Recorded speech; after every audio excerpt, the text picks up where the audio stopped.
Ya, dongkrak ranking dengan rektor asing, kira-kira itulah salah satu pertimbangan Kemenristekdikti pada saat membuka posisi rektor asing di dalam negeri. Efektifkah strategi ini? Telah hadir bersama kami di studio ada Menteri Riset dan Pendidikan Tinggi Muhammad Nasir. Pak Nasir, selamat siang. Terima kasih telah hadir bersama kami di Metro Siang. Pak Nasir, saya ingin Anda menjawab dulu pertanyaan mengenai ada Profesor Cho yang sudah akhirnya kemudian bertugas di Universitas Swasta, Universitas Siber Asia.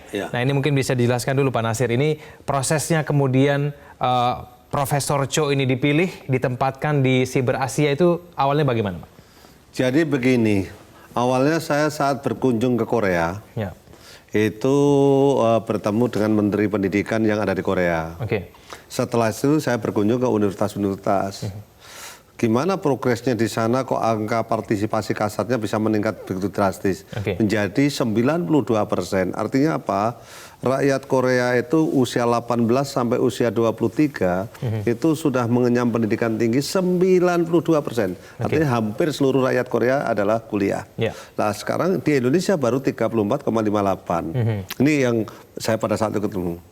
Lah, padahal saya ingin mendongkrak ini bisa cepat. Dari satu sisi APK harus kita naikkan, sisi lain adalah kualitinya harus meningkat dan daya saingnya makin meningkat dan rankingnya Indonesia makin baik. Nah, di sisi ini ada suatu peluang. Ada seorang Korea namanya Profesor Cho itu, dia memimpin suatu perguruan tinggi sebagai vice rector lah, vice president mereka sebut itu. Dia adalah memimpin dari Hankook University of Foreign Studies kalau salah. Ini yang menjadi sangat penting loh. Kalau itu sangat menarik ini. Dan dia punya pengalaman dari Amerika. Dia profesor di Nebraska dari Amerika. Kemudian memimpin perguruan tinggi di Korea. Dan sekarang dia saya pada saat diskusi bagaimana kalau bisa mengembangkan untuk Indonesia untuk cyber. Sementara era kita di dalam disruptive innovation, revolusi industri 4.0, kuliah ke depan itu kalau bisa menuju pada daring itu, e-learning ini. Nah, inilah yang menjadi masalah. Nah, sementara kita mengenal e-learning dikira nanti mutunya nanti jangan-jangan jelek, kurang baik. Pengalaman Korea ternyata jauh lebih baik. Maka ini saya adopt. Maka Indonesia ada suatu perguruan tinggi yang menawarkan, Pak Menteri bagaimana kalau saya bisa melakukan hal ini, rektornya dari Korea ini, silakan, saya akan dukung. Jadi akhirnya cocok, ada supply dan demand, gitu, akhirnya bertemu begitu ya? Bertemu. Nah, kami sebagai Menteri adalah memediasi ini perguruan tinggi Indonesia supaya berkembang. Tapi kemudian ini target yang diberikan kepada Profesor Cho ini dari Korea Selatan itu apa Pak? Nah, saya mentargetkan kepada perguruan tinggi tersebut dalam 5 tahun ke depan paling tidak berapa mahasiswa orang asing yang ada di Universitas Cyber Asia ini. Tidak yang dijarang hanya Indonesia bisa masuk ini. Jadi ada suatu inflow of cash dari devisa itu masuk ke Indonesia. Di sisi yang lain, bagaimana nanti rakyat Indonesia itu bisa menyebar Aceh sampai Papua yang dari daerah 3T bisa masuk di dalam sistem pendidikan ini dengan baik. Yang 34,58 bisa naik. Tapi tujuan utamanya adalah bukan di situ letaknya. Itu tujuan utama, tujuan yang meningkatkan APK. Tapi di sisi yang lain, bagaimana untuk meningkatkan kualitas pendidikan tinggi Indonesia, yaitu masuk ranking 200, 150 atau 100. Nah, ini nanti ada perguruan tinggi bagus-bagus kita. Nah, tadi kalau masalah itu, ini rektor bukan komponen utama, bukan variabel utama. Iya. Tapi termasuk variabel yang mendongkrak terhadap ini. Jadi cara pandang kita itu harus holistik. Yang mereka kalau punya network, kita punya pengalaman, ngelola perguruan tinggi sudah berapa lama. Ada perguruan tinggi sudah berdiri 60 tahun, ada 50 tahun. Tapi ternyata kita bandingkan perguruan tinggi yang ada di luar negeri yang umur yang sama, mereka kok lebih tinggi. Apa yang masalahnya? Ternyata mereka banyak berkolaborasi. Akan ada berapa rektor asing lagi dalam waktu dekat yang akan bekerja di Indonesia? Ya, harapan saya pada perguruan tinggi yang masuk di reputasi 200 atau 150 atau 100 besar dunia itu ya antara 2 sampai 5 lah. Maksimum sampai dalam tahun 2020 sampai 2024. Lah kalau yang lainnya nanti perguruan tinggi swasta, perguruan tinggi negeri yang lain yang mau bekerja silahkan gitu. Tadi itu bisa menambah untuk meningkatkan kualitas. Harapan saya meningkatkan pada kualitas ini. Kalau misalnya memang tujuannya untuk meningkatkan kualitas universitas kita, akan ada sejumlah kendala nih Pak Nasir. Seperti kemudian administratif yang mungkin berbeda, budaya juga berbeda. Belum lagi kemudian ada kecemburuan terhadap pendanaan mungkin yang mungkin akan menjadi kendala. Kita akan bahas mengenai persoalan ini di segmen selanjutnya Pak Nasir. Kita akan jeda terlebih dahulu, pemirsa, kami akan segera kembali.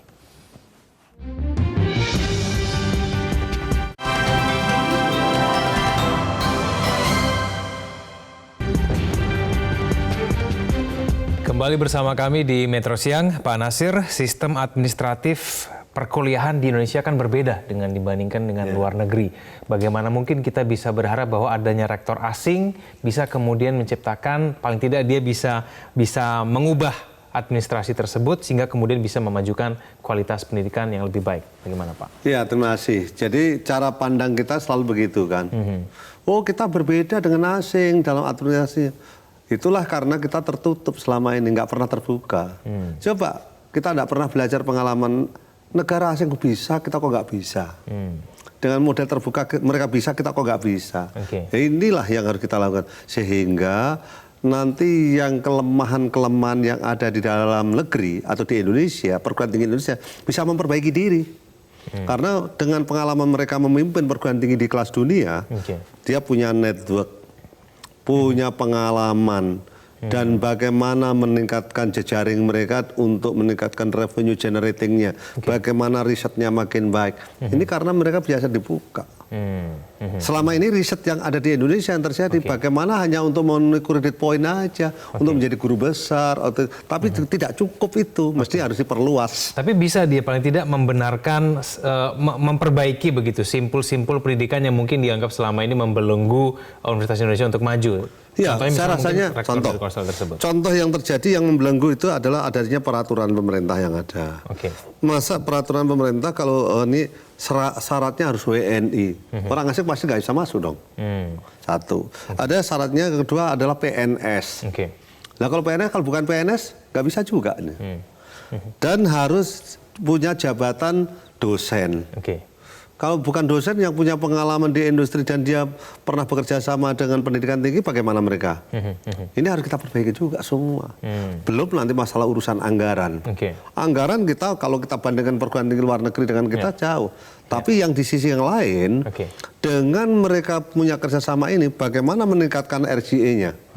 Ini harus penting sekali. Tapi untuk anggaran sendiri, anggaran risetnya juga akan mendukung tidak untuk supaya kemudian rektor tersebut bisa maksimal? Saya sudah laporkan kepada Bapak Presiden, dan Bapak Presiden merespon, kita ingin mencoba kalau ada perguruan tinggi ini berkolaborasi dengan asing, kita targetkan.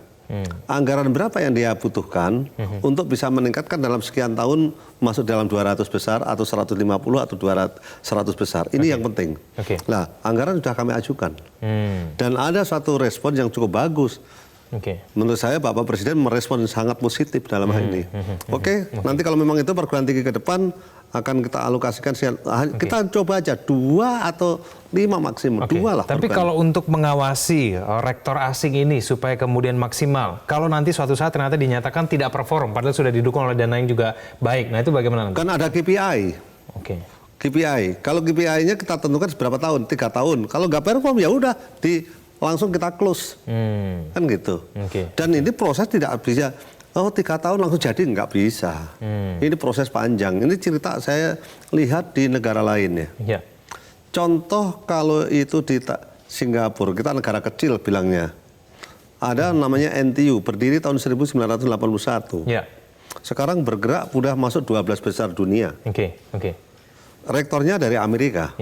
Contoh, dosen-dosennya sebagian. Kita lihat di Malaysia, banyak dosen bukan orang Malaysia. Orang asing. Kita lihat Arab Saudi, namanya King Fahd University of Petroleum and Mineral. Ini dosennya 40% dia nyampaikan itu juga orang asing. Dari 800 besar ranking dunia, sekarang meningkat menjadi 189.